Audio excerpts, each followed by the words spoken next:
And welcome back to MLB Central, presented by Cone Resnick. Since the start of July, did you know that these are Lawrence Butler's stats? Wow. And he is how only Aaron Judge has more home runs since the start of July. This young man's figuring it out. Wow, won AL Player of the Week. And the beauty of the Skybox, D-Row, is that yesterday you had one of the greatest players of all time. And today you have a manifesto in your hands of a 24-year-old who is figuring it out, is a must-watch, and has the personality to match. Yeah, Lauren, there's a lot of good happening in Oakland. There's some big power chords out there. I'm telling you, Eric Nays came back from a day doing something. He was off, and he goes, I got a manifesto on Lawrence Butler. And this thing's got weight to it. This is like multiple pages. I'm like, Nays, you're going down a dark path. But Lawrence Butler, let's get into it. There is a lot to like here. Big-time power, made some adjustments. Mark Kotze said, stop moving ahead, get from point A to point B. 2018 sixth round, 285K, goes to the minors. Pause this and bring up the splits for me real quick. I want you to soak this in because it wasn't just this meteoric ascent. There was some learning curves. There was a lot of trust, a lot of coaches getting involved here. This is a freak athlete that had to learn his craft, and it's starting to come together. Before July 1st of 24, a $195 with 6 homers, no on-base percentage, no slug, and a weighted runs created plus that gets you sent back to the minors. Look at since July 1st. 323, 19 bombs. Aaron Judge got 20. 19 bombs. I mean, it's completely flipped. He's gone from a guy who needs to go down to AAA for more seasoning to a guy who's going to hit in the middle of our order for the next 8 to 10 years. Okay? So he credits, bring up the side-by-side of the front angle.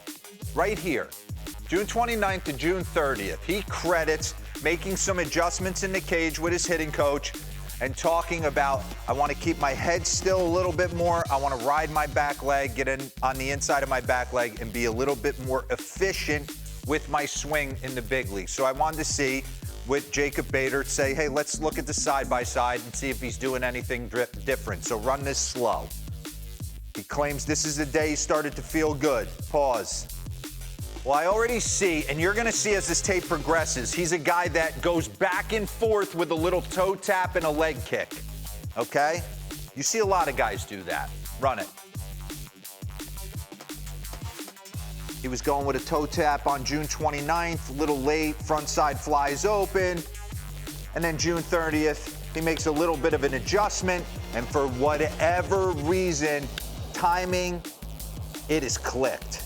Because I want you to dive in on some of these 18 home runs. This is part of the 3-homer game. I'm talking, we're hitting tape measure shots. Dan's been in these ballparks before. 388, that's left on left. You're telling me, run that back for me. Left on left in Anaheim, and it looks like he hits a 2-iron with a little fade. That's like Dan on a short par 4 right there. Robbie Ray in the gap at San Francisco. Another 3-homer game coming up in Cincinnati. And the last one, he lets out a scream because he knows he's making history right here.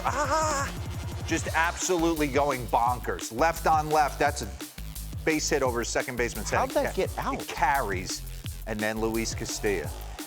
So a lot to like on what he's doing. I want to bring up the next board, can we? Slugging percentage leader since July 1st. Bobby Witt Jr., Vlad, Judge, Lawrence Butler, his teammate Brent Rooker, who we're going to bring back at the end, and Yordan Alvarez. So I want to dive in on the tri-screens and the side-by-sides and see if we can find anything different. So take a look. Face value. This was last year. This was early in the season. This is right now. Face value, you don't see much. I look at where he's standing foot-wise. I look at where his hands are, pretty much in the same spot. So just making minor adjustments with his foot placement. All right, run this. Changing it up with a little leg kick. Pause. Let it play out for me. The distance between where he's standing as opposed to right now. He's tightened it up, gotten way more athletic as of last night. He was really searching come March 29th of 2024, trying to hang in there. I actually don't hate this swing in 2023. I'd like to see a combination at some point of those two Augusts brought back together. But he is feeling really good, being a little bit more athletic, feet a little shoulder width apart, and it's working for him. Run this.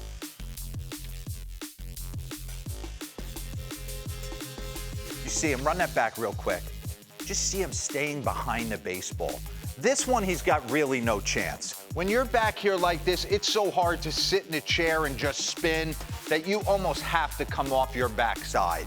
I do not hate what he was doing August 18th of 2023, but man, this is really good. Short to the baseball, nothing going forward, hitting in that door frame, and really seeing the baseball. I mean, he's got freakish pop, so he doesn't have to do crazy things to generate.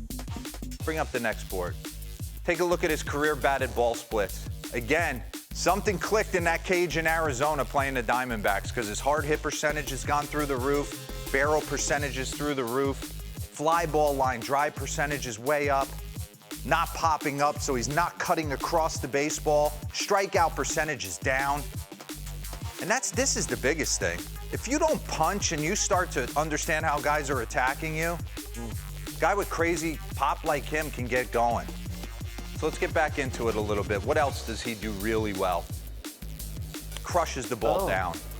You almost are forced to elevate to him. When you dive in on the numbers, I mean, he's smoking everything right now. Fastballs, slug percentage-wise, he's in the top 5.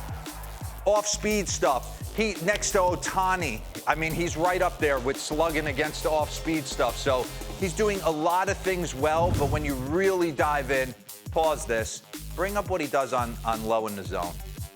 Slug leaders on non-elevated pitches. It's him and Jordan, and he's got a nice margin on him. All right, you saw Brent Rooker pop up real quick, his teammate. Let's get to this side by side. I just wanted to make a point. I wanted to flip him from the right side because Nays dove in pretty deep on this one, and I loved it. Run it. Brent Rooker's on a lot of these lists, these StatCast lists. Bring up the last board, because this is the stuff I like. 80th percentile or higher in bat speed, so he's got elite bat speed. And 70th percentile or higher in swing length. So he's got a short swing, short and compact to the baseball, but it's elite bat speed. Who's on that list? You got Elliot Ramos, you got Bobby Witt Jr., you saw what Wyatt Langford did last night, and you got Lawrence Butler and Brent Rooker, so guys who can get their A-hack off but are tight and short to the baseball. Listen, I don't know if it's a minor move, but this guy has gone from a AAA guy to a middle-of-the-order bat for the Oakland A's. You said he was searching in the beginning of the year. To figure it out in season, I feel like is even more impressive. Yeah, very impressive. He's also got 13 stolen bases, too. Hasn't been caught stealing. That was awesome. Nays and D-Row. Yeah, really good stuff there. Future could be bright, maybe very bright for the Oakland A's.